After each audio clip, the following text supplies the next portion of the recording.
Hai semuanya, nama saya Rich. Kembali di channel saya yaitu Rich B77. Nah, seperti biasa, ini video pertama saya sih bikin cicil Bitcoin secara panjang dan teratur itu. Dulu saya bikin, lihat ini dulu saya bikin setiap hari cicil Bitcoin itu 50.000, tapi mungkin karena keterbatasan waktu, saya nggak bisa bikinnya itu setiap hari gitu. Bikin konten edit itu karena sendiri, semua apapun masih sendiri gitu.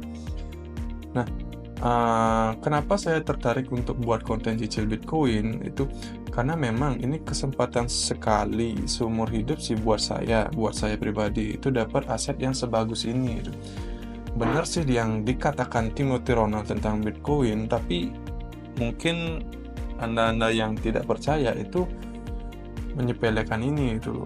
Karena 2017 saya kenal dunia investasi itu mulai dari kecil saham.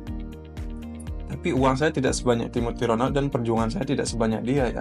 Karena itu memang brutal sekali gitu. Saya nggak bisa samakan hidup saya dengan Timothy Ronald itu. Cuma this the good way gitu loh. Untuk simpan kekayaan Anda. Nah, saya di sini gunakan Indodax itu, saya bukan ada sponsor. Cuma mungkin saya dua saran exchange yang paling bagus di Indonesia. Bukan paling bagus, paling sedikit aman itu. Sedikit aman, kenapa sih sedikit aman? Karena cuma mereka berdua aja yang udah keluarin proof of reserve. Proof of reserve itu adalah dana cadangan yang mereka miliki gitu loh. Ketika ada collapse atau sesuatu apapun. Dulu Indodax itu pernah kena hack juga, tapi nggak apa-apa sih. Di situ ada kepercayaan customernya semakin meningkat itu. Toko kripto belum, cuma itu bagus ada proof of reserve itu yang masih berani membuktikan ada proof of reserve itu. Kalau yang semuanya bukti, tapi kalau proof of reserve itu lain, kita bisa awasi dari situsnya. Nah, kita langsung cicil aja Bitcoinnya hari ini itu di akun saya. Kenapa episode ke-12? Karena saya hitung itu dari cicil Bitcoin yang saya lakukan dulu itu udah sebenarnya episode ke-12 itu 50.000 per tiap hari, dan sekarang itu episode ke-12 langsung pertama videonya. Biar Anda mengerti nanti episode ini kali 350, segitu modal kita. Walaupun mungkin hari ini masih minus, saya cicilnya dari Desember sih, itu harga lagi tinggi-tingginya.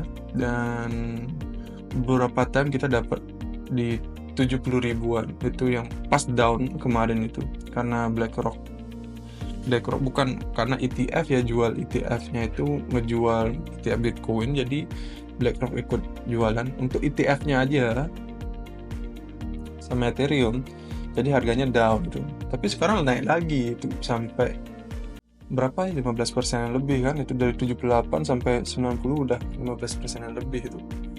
Jadi kita langsung aja, kita pakai HP yang sangat legendaris itu, HP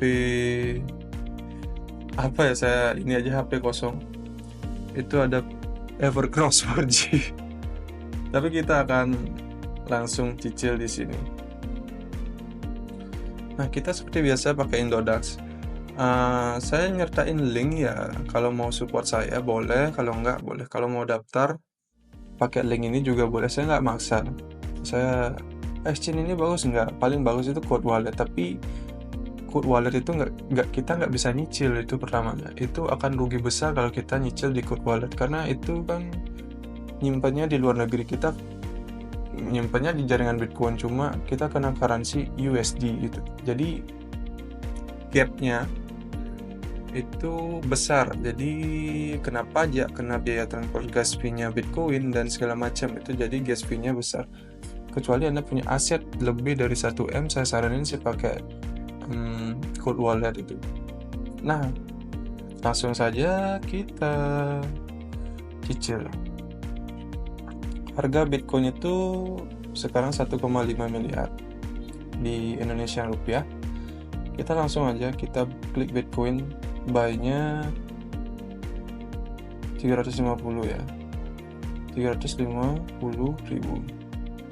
Nah, kita buy, kita dapat 0,0002. Kita back, kita akan lihat berapa wallet yang kita berapa isi wallet kita. Nah, itu sekitar 4 jutaan ya, sama dengan 0,002, dan minusnya 159.000. Jadi yang bisa kita pelajari di video ini itu kita harus sabar kalau punya aset yang bagus kita cicil. Sama kayak saham kok. Tapi ini Bitcoin beda. Kalau saham itu ada ownernya, kalau Bitcoin ada Satoshi Nakamoto, tapi kita nggak tahu siapa itu Satoshi Nakamoto. Tapi Bitcoin ini tetap hidup tanpa owner. Ketika ada owner di salah satu aset, itu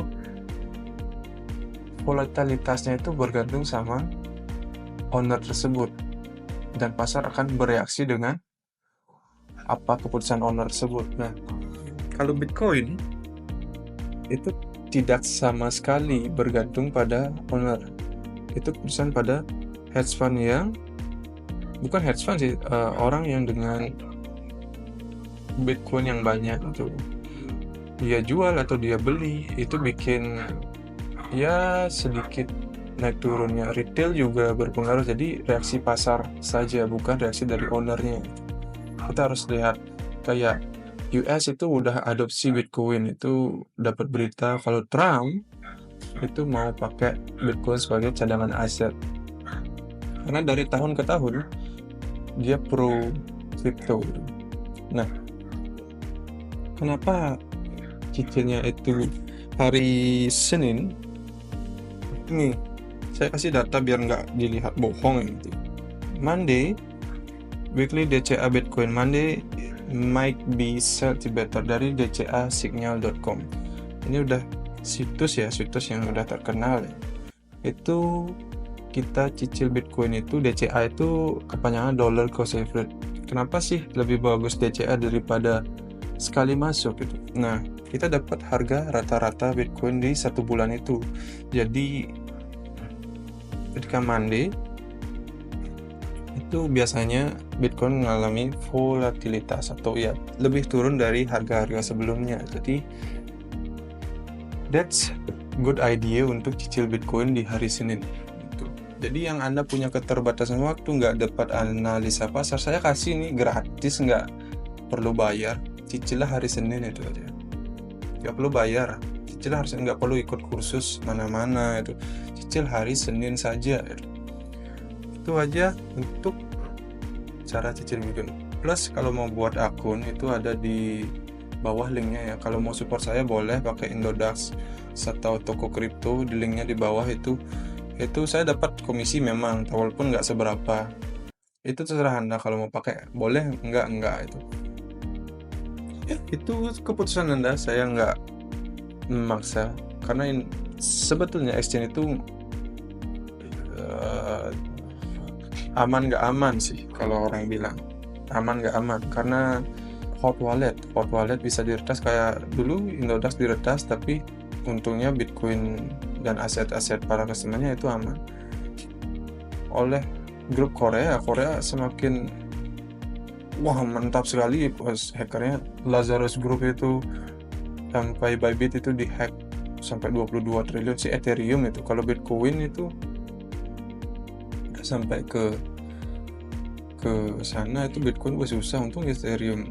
Jadi Vitalik Buterin itu bantu untuk stop beberapa transaksinya, itu yang bisa dilakukan. Tapi kalau Bitcoin itu nggak ada kendalinya penuh itu. Nah, itu plus minusnya kalau nggak ada ownernya ya, itu aja. Kalau Vitalik Buterin kan masih ada, itu Ethereum bisa stop sedikit lah itu, sambil apa ya, menyelamatkan Bybit itu ada beritanya heboh sekali dulu. Nah, itu yang bisa saya bahas di Cicil Bitcoin hari ini, episode ke-12, Cicil Bitcoin sampai nikah. Walaupun nikahnya belum tahu dengan siapa, tapi kita berusaha untuk amanin aset kita dulu. Walaupun mungkin di sini saya dan Anda bereksperimen dengan kehidupan ini.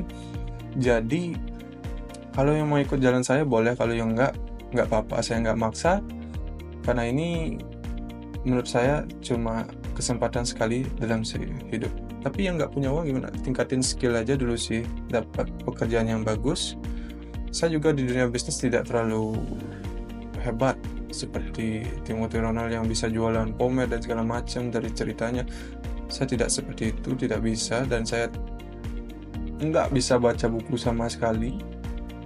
Tapi belakangan ini saya belajar untuk baca buku, dan itu suatu kegiatan yang menarik buat saya. Banyak orang yang nggak baca buku ternyata terbuka pikirannya. Dan mungkin kalau yang nggak baca buku bisa tonton video seperti saya, video-video akademi kripto, video-video tentang Bitcoin di luar negeri, sambil belajar bahasa Inggris. Bahasa Inggris itu penting, karena bisa mengetahui dunia luar gimana gitu. Nah, itu saja hari ini, dan tips dan trik. Tapi ingat pantun saya, beli sate melihat canang. Investasi itu santai dan bikin tenang. Di masa tua sih, karena cicilnya baru sekarang. Tapi nggak apa-apa. Ini portofolio eksperimen ya, bukan portofolio saya pribadi ya itu. Saya nggak share portofolio saya pribadi, cuma mostly itu Bitcoin. Saham Indonesia cuma mungkin saham energi aja yang menurut saya bagus untuk prospeknya ke depan. Energi bersih gitu ya. Thank you so much. Thank you. Saya Rich dari Rich B77 undur diri. Thank you.